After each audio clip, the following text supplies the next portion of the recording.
Hello दोस्तों, कैसे हो सब। तो answers to the interview question में आज हम डिस्कस करेंगे एक बहुत इंपॉर्टेंट क्वेश्चन का answer, that is tell me about yourself. इस क्वेश्चन का आंसर मैंने अपने इंटरव्यू के टाइम पे किस तरह से लिखा, क्या फॉलो करा, क्या आपको डालना है क्या नहीं डालना है, that all we will be discussing in this video. वैसे तो टेल मी अबाउट योरसेल्फ के लिए बहुत सारे वीडियोज़ आपको यूट्यूब पे ऑलरेडी मिल जाएंगे, एंड इवन जब मैंने भी अपने लिए ये आंसर लिखना था at the time of interviews last year, तो पता नहीं कितने सारे वीडियोस देखे होंगे एंड देख देख के दिमाग ही ख़राब हो गया, क्या लिखना है क्या नहीं लिखना। कंफ्यूज हो जाता है ना, एक ही चीज़ के बारे में थोड़ा हद से ज़्यादा देख लिया जाए तो।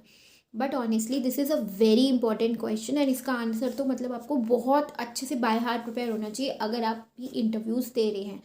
सो आई विल बी डिस्कसिंग, ये मोस्ट रेलिवेंट रहेगा ये content for CA freshers, but अगर आप एक्सपीरियंस्ड है तो आप इसको अकॉर्डिंगली थोड़ी चीज़ें मॉडिफाई करके अपने हिसाब से इस आंसर को फ्रेम कर सकते हैं। सो फर्स्ट ऑफ ऑल हम डिस्कस करते हैं, मैंने अपना जब आंसर लिखा था for at a time when I was preparing for these interviews and all, तो किस तरह से ये आंसर लिखा था, क्या स्टेप्स फॉलो करें वो डिस्कस करते हैं। तो इस आंसर को लिखने के लिए आई फॉलोड 4 स्टेप्स। 4 स्टेप में स्टेप नंबर 1 है मेरा, जिसमें मैं लिखूंगी हु आई एम।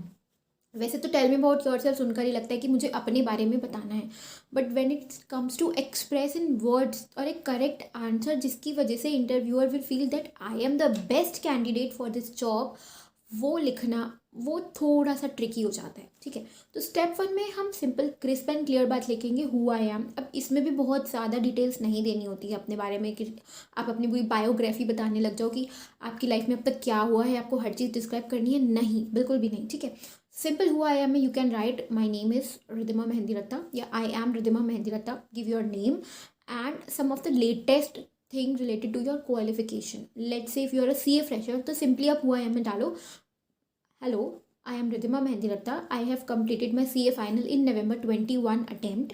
एंड अगर आपके कुछ एग्जाम्पशंस हैं या फिर परसेंटेज अच्छा है, स्कोर अच्छा है, तो वो आप इसमें डालो। Simple clear, first para complete हमारा। अब आते हैं सेकेंड पैरा की तरफ। तो स्टेप 2 दैट इज़ पैरा 2, उसमें हम डालेंगे व्हाट डू आई डू। अब मैं करती क्या हूँ, मैं करती क्या हूँ से इन द सेंस इस पैरा में I will write my experiences, my achievements, my appreciations. Experience की अगर हम बात करें तो if we talk about CA freshers भी, तो आपके पास आर्टिकलशिप एक्सपीरियंस है अपना, आपको 3 इयर्स का आर्टिकलशिप एक्सपीरियंस अपना इसमें डिस्क्राइब करना है इन दी स्टेप 2 कि talking about my articleship experience, तो it includes blah blah blah, return filing, MCA का काम, टीडीएस टीसीएस रिटर्न्स, XYZ जो भी आपके पास काम है, कुछ क्लाइंटेल्स वगैरह के कुछ क्लाइंटेल्स बताना, आपने इन क्लाइंट्स पे काम करें, if you have done some of the अच्छे क्लाइंट, जैसे बैंक ऑडिट करते हैं तो वी यूज टू मेंशन है कि हमने इस बैंक का बैंक ऑडिट करा है, we use to mention these things, वो सब आप इसमें इंक्लूड करो। देन उसके बाद आपके कोई अचीवमेंट्स आते हैं, achievements let's say you were the topper during your school, college में आप टॉपर थे, उसके अलावा और भी कोई XYZ अचीवमेंट्स, आपके कोई स्पोर्ट्स रिलेटेड अचीवमेंट हैं, आपने कोई सर्टिफिकेशन कोर्सेज करे हैं एक्सेट्रा। तो इस पैरा में फ्रॉम द लेटेस्ट स्टार्ट करना कि let's say after clearing after giving the exam से लेकर रिजल्ट आने के बीच में भी आपने कोई कोर्स वगैरह कोई सर्टिफिकेट कोर्सेज करे कि कोई एक्सेल कोर्स वगैरह कंप्लीट करा, वो सब आप इस पैरा में इंक्लूड करो। अब one most important thing about your articleship experience, articleship में हमने बहुत सारे काम किए होते हैं and we all of these things वो हम अपने CV में भी मेंशन करते हैं। ठीक है, interviewer at the time taking your interview, उसके हाथ में आपका CV होता है, वो लेके बैठा होता है कि आप व्हाट यू आर सेइंग, वो आपके बारे में जो भी पूछेगा वो आपका CV आप लेके बैठेगा प्रॉपर। ठीक है, use to check these things कि भाई जो आप बोल रहे हो जो CV में मेंशन है दैट इज मैचिंग और नॉट। ऐसा तो नहीं है कुछ आप यहाँ पे ऐसी चीज़ें लिख रहे हो जो आप बोल नहीं रहे हो, तो डिफरेंस नहीं रहना चाहिए उसमें।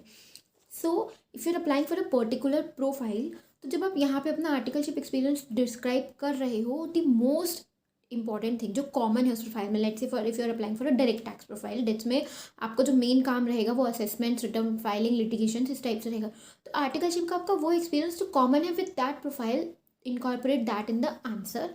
उसके अलावा भी अदर एक्सपीरियंसेस जो यू कंसीडर इंपॉर्टेंट वो आप यहाँ डालो, क्योंकि हमें अननेसेसरी जो CV में लिखा है रट्टू तोते की तरह वही नहीं बोलते रहने, बाद में ये किया वो किया।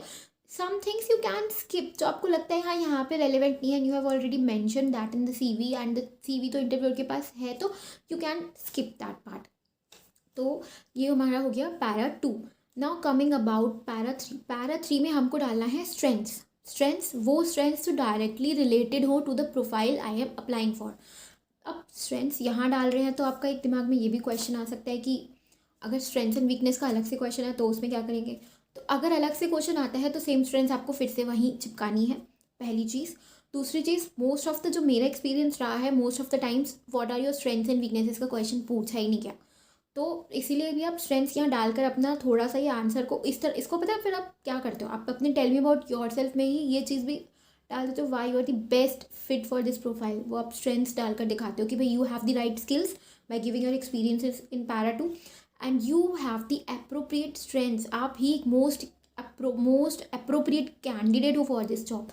तो वो आप पैरा 3 में अपनी स्ट्रेंथ्स डाल के कर रहे हो।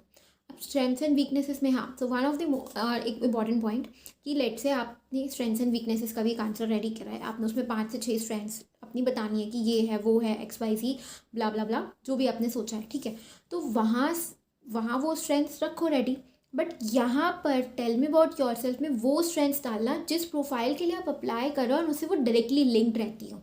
अब सम ऑफ द कॉमन स्ट्रेंथ्स जो यहाँ हम डाल सकते हैं बहुत आराम से किसी भी प्रोफाइल में जाती है, that is I am a good team player and I am good at verbal and written communication skills. Communication skills अच्छी होनी चाहिए, हर कंपनी को चाहिए कि भाई उसके एम्प्लॉय की कम्युनिकेशन स्किल्स अच्छी हो, that is required.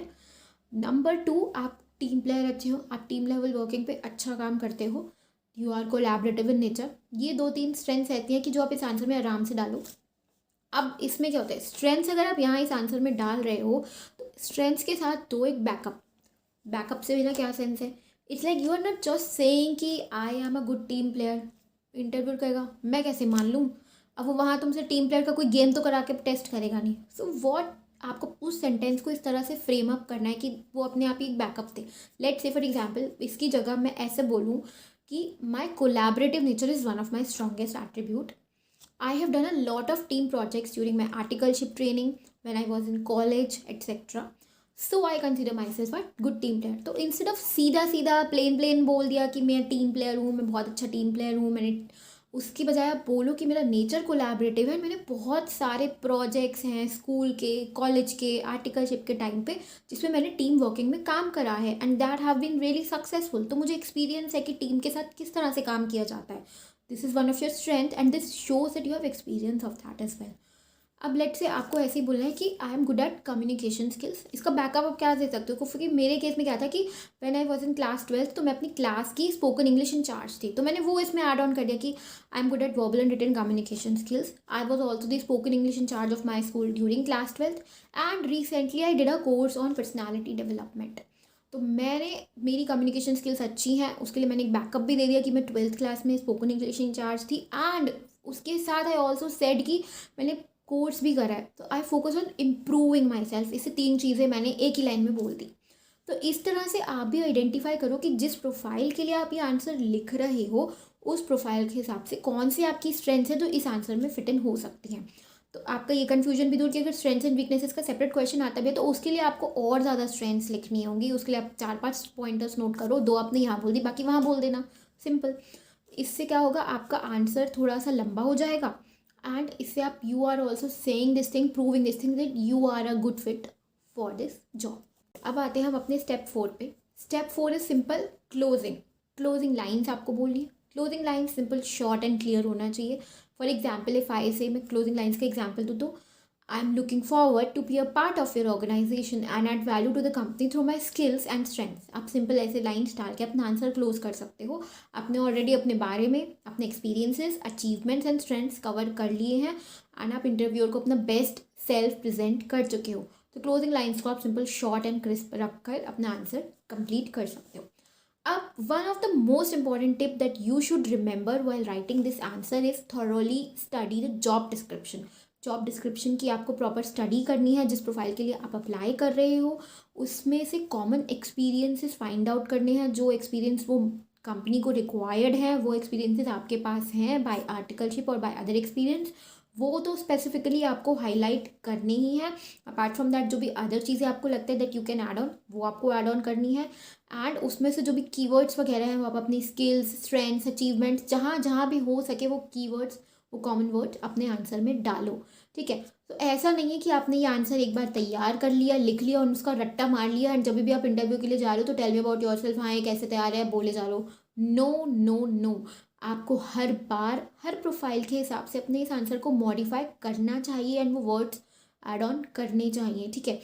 So try this, steps, try these tips and let me know that this was helpful or not. And apart from that, अगर आप लोग फ्रेशर्स हैं, आपने अभी कोई इंटरव्यूज़ दिए हैं एंड आपको लगता है कि ये क्वेश्चंस भी डिस्कस करने चाहिए मुझे, so let me know in the comments. I will make a separate video. Till then, keep sharing and keep learning. Bye bye.